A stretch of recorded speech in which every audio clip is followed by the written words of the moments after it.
Yeah. That's how kids do things. So you know what the best thing to do is,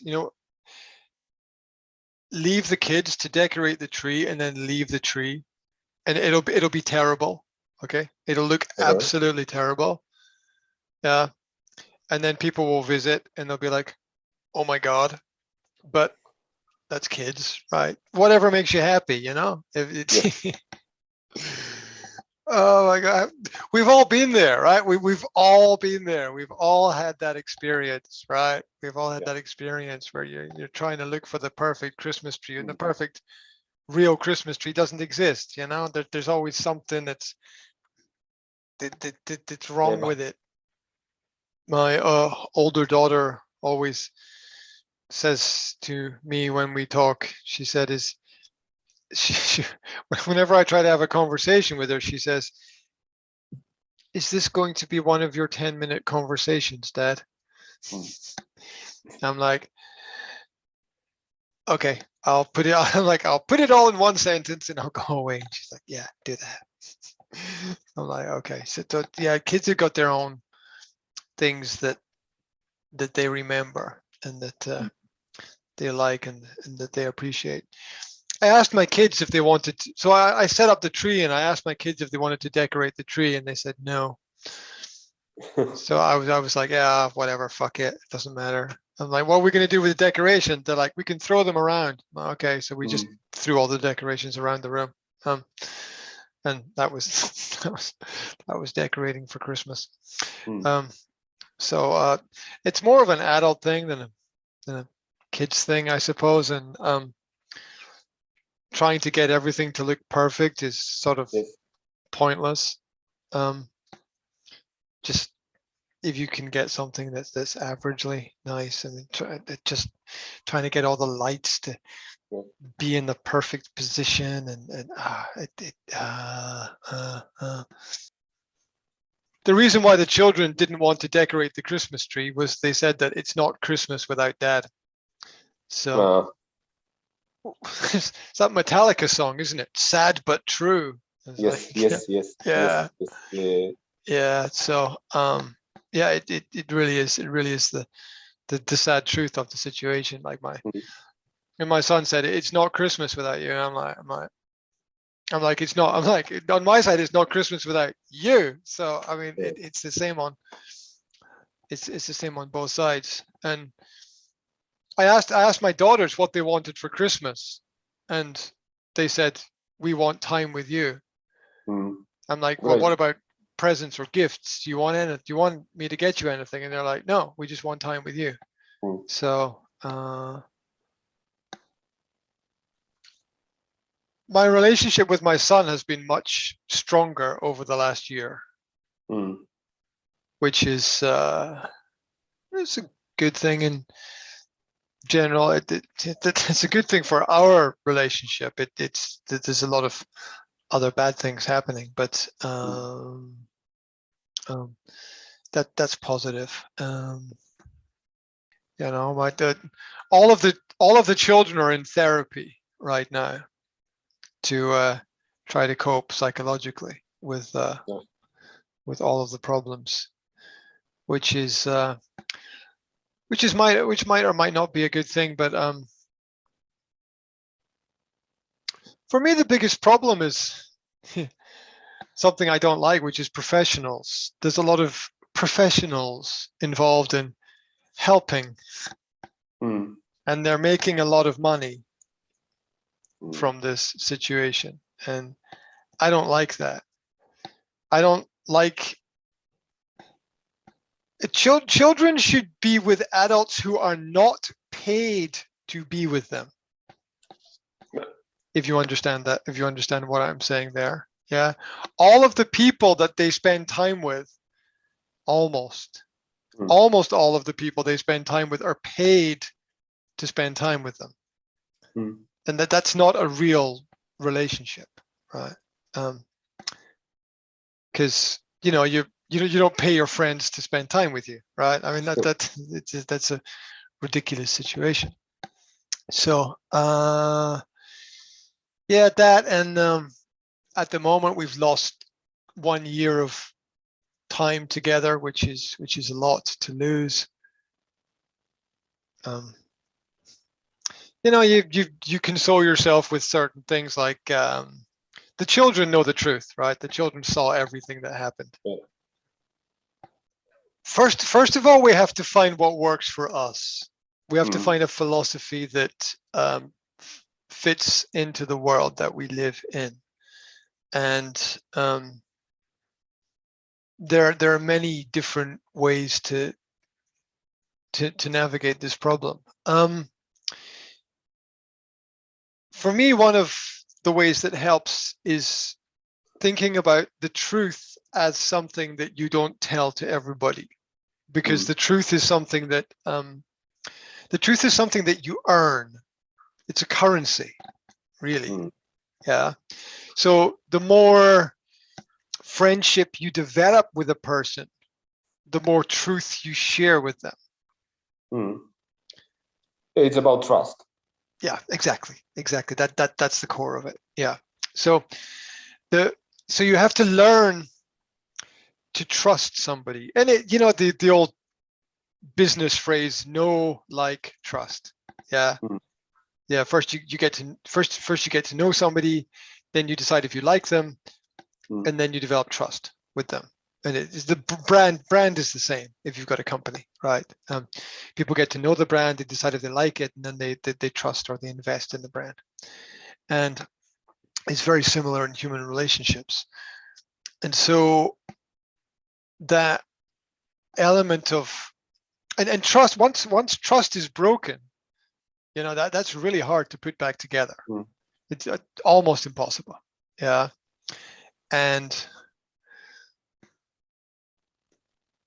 how do you teach people or help people navigate through that? It's complicated, because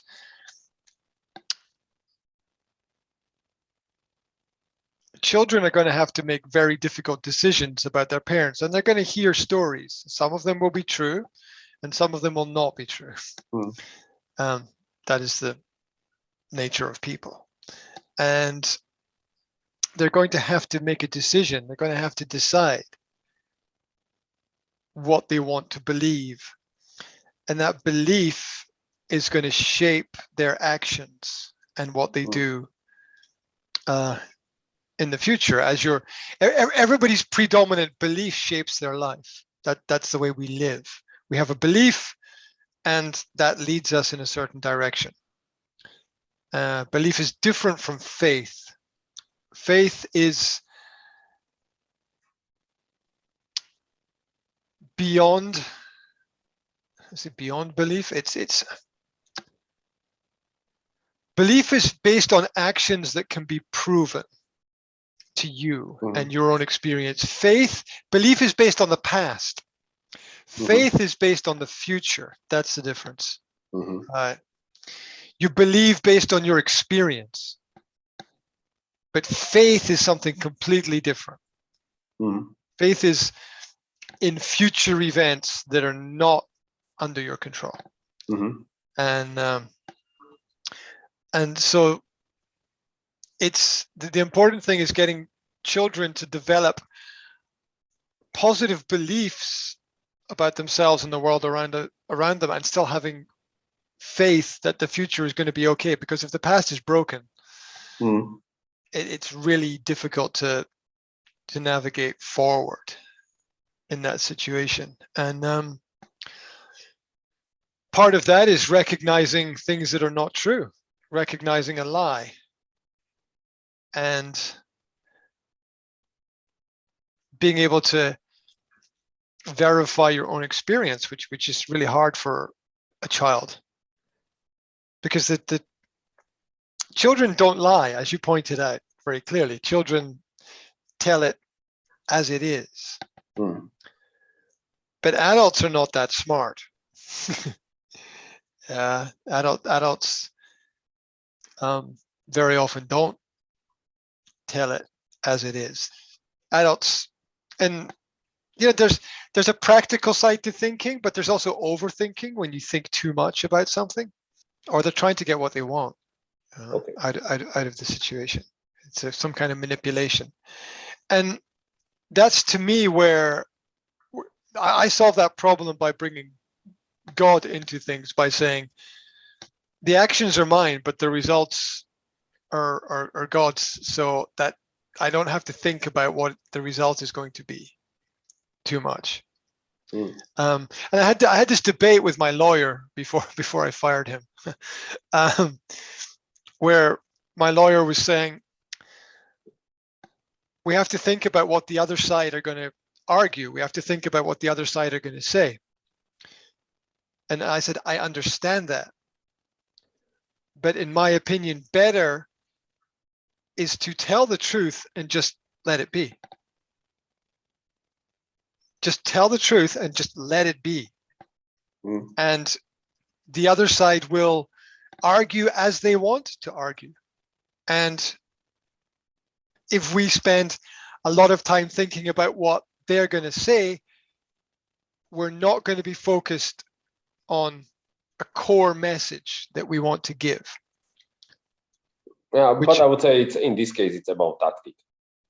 Yeah. I didn't want to be, or I didn't want to be over tactical. I mean, telling the truth is a tactic. Okay, I'm not going to say that it's not, right? Because telling the truth is a tactic.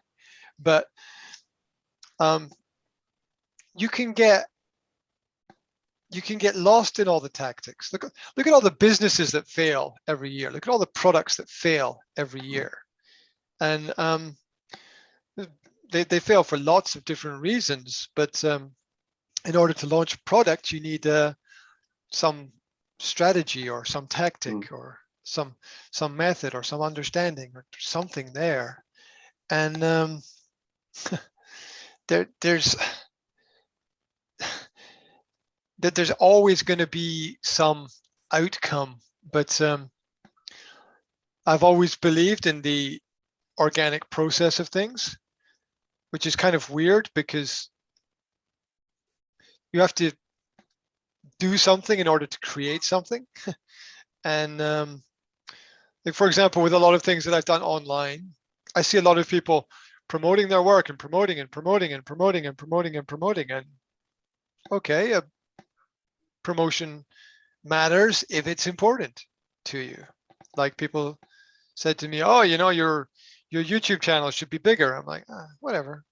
I'm like, it is what it is. People will find it if they want to find it. It's there. I think that when you begin to search for people to be dependent upon you, you become dependent on them as well. And what comes easily goes easily. It's better to build up positive long-term relationships with people than look for a quick fix to problems most of the time. Life should be a long game.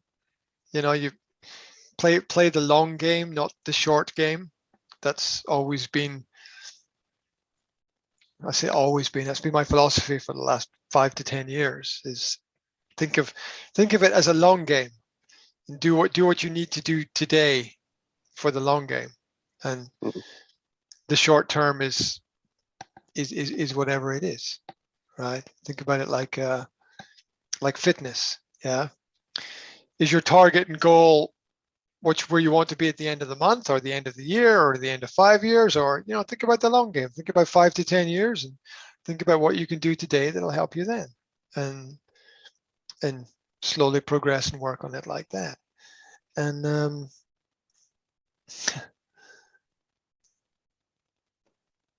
not quite sure where that fits into the trust and belief and faith, but it's been a problem for me to try to teach my children to understand that you need to be able to recognize a lie.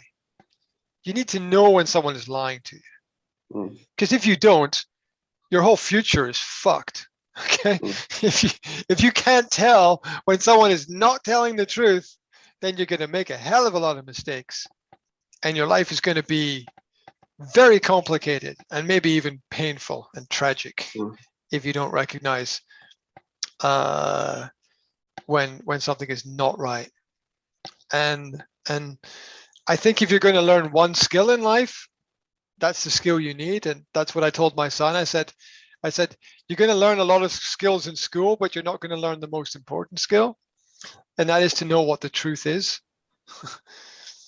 And that is then the person asks, what is the truth? Oh my God, that's I was just reading it. I just had a revelation in my head. Because I was reading through the trial of Christ in the Bible. Yeah. And God, it's Christmas, so got to put Jesus into things if you're Christian. And there's that quote, and because Jesus is on trial and Pontius Pilate is asking him, who are you? And Jesus is saying, like, I am that I am. And that those who know the truth will know who I am. And Pilate says, what is truth? And everything comes back to those key moments in the Bible. What is truth? It's still a question today. That's Pilate's quoted question to Jesus. Final question to Jesus is, what is truth? And children still have the same problem growing up. It's partly your experience, but it's also that which doesn't change. That which remains, that which remains when all else changes is that which is true. And it's never taught in schools, and it's going to be a very important lesson for the children to learn, as are things around Christmas and the madness of society, because why do we have Christmas? And it's a conversation that we need to have with our kids. I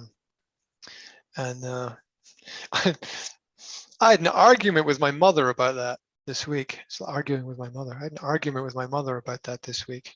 Because she said, what comes first at Christmas? I asked her, what comes first at Christmas? She said, kids come first at Christmas. I said, no. I said, Christ comes first at Christmas. She said, but Christmas is for the kids. I said, no. I said, Christmas is for Christ. So Christ comes first. Because without Christ, there would be no Christmas. So Christ has to come first. Now, everybody's got their own religious perspective or non-religious perspective. Everybody's got their own way of understanding things and dealing with things. This is my way. I try to see that there's a logical order of things, that, look at what comes first, and everything that comes after that comes from that which comes first, in my mind. And that which comes first is Christ. And if you don't recognize that Christ is the central core element of Christmas, then you miss the point of the whole process of Christmas, which is not giving to each other, which is a nice thing, and do it because it's nice. But the question is, what are people going to give to Christ? Because it's Christ's birthday, not anyone else's birthday. And and if you don't do that, it's a question mark. But my personal philosophy is, if you don't give to Christ at Christmas, then you miss the point. you miss the point. Oh, the whole point of it. And give to yourself, and give to your kids, and give presents to each other, and have fun, and do all the good stuff, and that's really cool. Do all that stuff and have fun. But also don't forget that it's somebody else's birthday. It's powerful. It's powerful. And I really don't think much has changed in the last 2,000 years. And I don't mean, okay, we got planes and we got houses and we've got all the modern comforts and technology, which is just magic in the modern form. But I don't think that much has changed for people. I think we still have the same struggles and the same problems, and I always think about the fact that that the story of the birth of Christ comes from tax, because the Romans are taxing everybody, and they have to pay these taxes, and so they have to travel for tax and census and data. So Mary and Joseph have to travel back to where Joseph is from. I think that's where they're going, and that taxation is still a big problem today. You know, that the power that has over people and the influence over economics and business, it's still a giant problem. And I was talking with my kids yesterday, because I only have a short time. You know, when you've only got a really short time with people, it's like you've got to pick one thing, pick one point. It's like that business meeting. It's like you can't tell everybody everything about the product. You've got to, you know, pick those key points, that key element, and just stick with that. Here's the key element. Here's the point. That's it. Right? There's other stuff, but the other stuff's not really very important. Yeah. If you want to know, you know, I can tell you, but you know, it just kind of doesn't change anything. Yeah. And you know, put it into context with how serious the time was and how serious the situation was. Yeah. That there was a king when Jesus was born. The king's name was Herod. And when Herod learned that a new king was born, I was just telling the story to my kids. Like, I'm like, so what did he do? And my kids are like, well, don't know. And they're like, well, he ordered that all of the children be killed. Every child 2 years old and under was killed. And he sent out his army, his soldiers. And these were working men, you know? These were average people who were trying to make money to support their families. Yeah. And their job was to go and kill all of the children 2 years old and under. They were all killed. They were all murdered. And because of this, Jesus had to escape, and his parents took him to Egypt, where he was educated for the first 12 to 15 years of his life. We don't know a lot of what happened. We don't have all the information. But this reaction by Herod is something that, it's a personal thing for me, but I don't think that we've progressed. I think there are still people today who would do the same thing that Herod did. I don't think we're any further forward in our heads than we were 2,000 years ago. I think we're still there, and people. I don't think it's hammered home enough how evil and catastrophic that act was. That Jesus was born, and this was an amazing event, but almost immediately, and they're not sure, between the ages of 2 and 5 or whatever, probably around the age of 2, maybe slightly before that, he was moved to Egypt, and all the children were killed. And think about the terror and the horrible feeling that the families had and the parents had, and everybody who was living there who lost all their children. It's a frightening and horrific thing to have happened, and that's the next event in the Bible, right? Jesus is born, let's celebrate, and then they kill all the children. It's really brutal. It's you know, if you made a film today about killing all the children, people would be like, oh my God, it's the most horrible thing ever. But it's documented. It happened. And it is also the madness of government, right? It's just another example of the madness of government and the madness of power. That this could actually happen, and that people would actually do it. That soldiers actually went out and followed the orders, even though the soldiers came from, I'm sure, families themselves, right? And it shows the dangers of following orders, right? It's very dangerous to always say yes, but that's why most people are employed. Most people are employed because they will follow.